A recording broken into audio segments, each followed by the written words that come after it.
And welcome to Adventures with Flowers TV, the gardening show for busy women who are craving a quiet mind, a gorgeous garden and some time for themselves.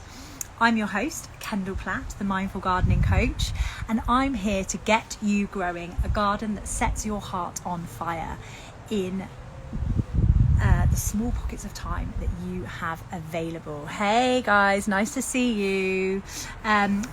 So that you can feel calmer, more confident and more connected as you grow. Really nice to see you. Hey Zoe, I haven't seen you for ages, so nice to see you. If you've got any questions, pop them in the comments and I am going to be answering them at the end. But in the meantime, today's topic is what to do about gaps in your borders. So much like us in life, the temptation is to cram your borders full of plants. But what you may find happens if you do that is that your plants start to struggle. And so what can you do in the meantime? Because you've put your plants in, they're looking nice, you're really happy, but it looks a bit gappy and you want it to be, looking really luscious. Now, unfortunately, there isn't any way that we can like massively accelerate the growth of the plants because they tend to, when you buy them, they tend to be quite small and they will naturally grow bigger over time, which is why you need to leave the space around them that it recommends on the labels. But I get it, you want it to look nice and full. So what can we do in the meantime? Well, what we can do is we can sow some annual seeds in amongst the plants. Okay, now we are in June, so it is a little bit late to be sowing annual seeds now. So what I would recommend for this year is that you head to the garden centre and you buy yourself a few of these plants. So I'm going to recommend 3. My top one is Cosmos. Comes in loads of different colours. There's some beautiful white varieties. Sorry Siri. Lots of different shapes to the flowers as well. There's some gorgeous pink ones, pink and white ones, like patterned mottly ones, and my favourite this year, which I'm really excited to grow, is Apricotta, which is a lovely kind of peachy orange colour. So now the postman's turning up. There we go. Hello, thanks very much. Delivery people always turn up when I'm doing these lives. It's crazy. So that's my first one, is Cosmos. Should be able to get them in the garden centre. If not, you can definitely get them online. The second one then is poppies. Now I have these beautiful fluffy purple poppies, and I've actually seen some in a neighbour's garden that are a lovely pink as well. They tend to last a little bit longer than your kind of traditional red ones that you see, and they've got massive heads and they're really, really fluffy. They're really beautiful. They are annuals, and you can buy some of those. They will fill the gaps, and the best thing about all of these things that I'm going to recommend is at the end of the summer, if you let them flower, set seed before you clear them away, you just sprinkle the seed all through your borders and save some of the seed as well, so you can sow it yourself next year. But definitely sprinkle some through the borders, and hopefully you will be able, you will just get the seeds popping up, the plants popping up in those gaps next year, so it's doing half the work for you. The final one then is a plant called Amimagus, which is really amazing for arranging, as are the Cosmos and the poppies actually, and it's more of what florists would traditionally term like a filler flower for bouquets, so it's perfect for filling gaps in the borders. It's got lovely kind of feathery foliage, and then it's got a white sort of domed top. Their other name is the lace flower as well, so they Queen Anne's lace they are. So they have the lovely sort of dome top that insects absolutely love, so if you're interested in encouraging more insects, that is a really good option.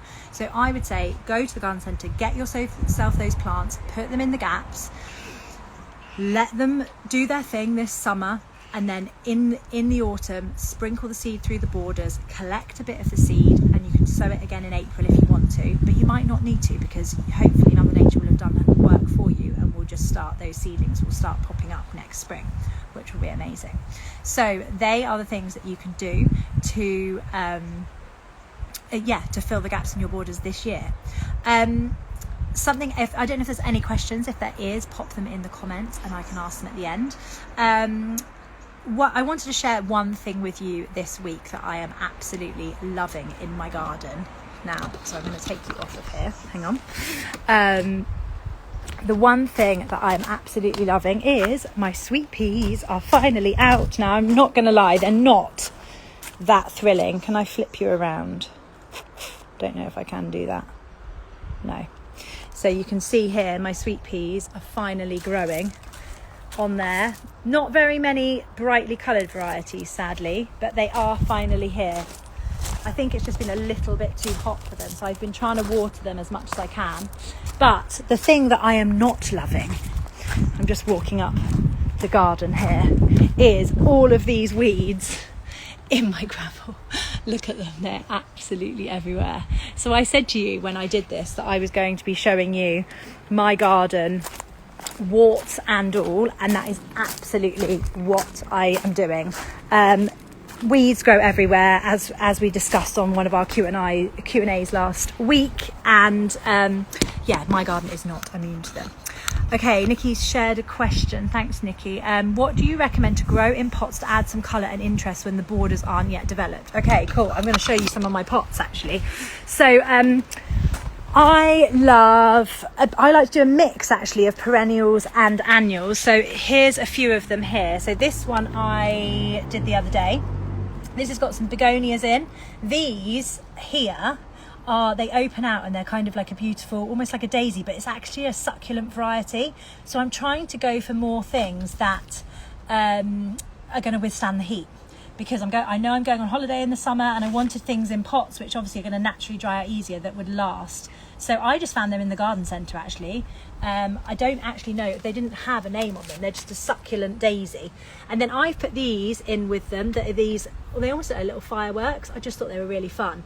So they are all annuals, so the begonias might be okay if I keep them warm enough, but generally they are all gonna die off and not come back.